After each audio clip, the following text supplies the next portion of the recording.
केंद्रीय मंत्री रक्षा खडसे यांच्या मुलीची छेड काढणाऱ्यांविरोधात गुन्हा दाखल करण्यात आला असून यातील दोषींवर कठोर कारवाई केली जाईल असं आश्वासन रुपाली चाकणकरांनी दिले। अशा विकृतांचे चेहरे न झाकता त्यांना समाजापुढे आणावं असंही त्यांनी म्हटलंय।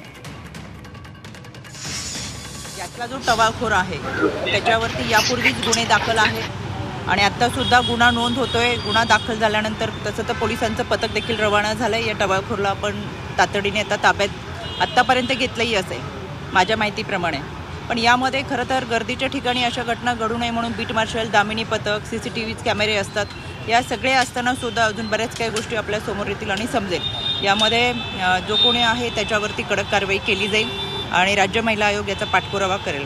चेहरे झाकण्यापेक्षाही चेहरे आता समाजाला दाखवले गेले पाहिजेत की ही ती विकृती आहेत, ही ती जनावर आहेत, ही ती श्वापद आहेत। त्याच्यामुळे अशा पद्धतीने छेडछाड करणारे, महिलांवर अत्याचार करणारे असे कोणी असतील तर त्यांना काळ्या कपड्यात दाखवून त्यांचे चेहरे झाकले जातात काळ्या कपड्याने। ते न करता आता त्यांचे चेहरे दाखवावेत।